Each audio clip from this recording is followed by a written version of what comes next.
বর্ষার দিনে bike maintenance করা সত্যিই একটু ঝামেলার বিষয়। যদি টানা কয়েকদিন বৃষ্টি হয় তাহলে বাইক পরিষ্কার রাখা বিশাল কষ্টের ব্যাপার। তো যাই হোক, ঈদের কয়েকদিন দৌড়াদৌড়িতে বাইক পরিষ্কার করা হয় নাই। সকালবেলা গেলাম বাজারে সুজন ভাইয়ের দোকানে। সুজন ভাই খুব যত্ন সহকারে বাইক পরিষ্কার করে। সবচেয়ে মজার বিষয় হচ্ছে উনি ম্যানুয়ালি বাইকের প্রত্যেকটা পার্ট পরিষ্কার করে, যেটি খুব কার্যকরী।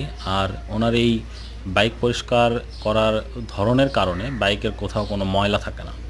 তো অন্য জায়গায় দেখা যায় যে ফোম স্প্রে করে মেশিন দিয়ে হঠাৎ একটু পানি দিয়ে বাইকটা ক্লিন করে দেয়, কিন্তু এখানে যেটা করা হয়, বাইক একদম নতুনের মতো হয়ে যায়। আর এই ব্লু কালার বাইকটা সবসময় ধোয়ার পরে চকচকে হয়ে যায়। তো দেখতে মনে হয় যে একদম নতুনই আছে। তো বাইক ধুয়ে নিলাম, দেখা যাক বৃষ্টি হয় কি না। বৃষ্টি আসলে আবার 1 মাস আর ওয়াশ করব না।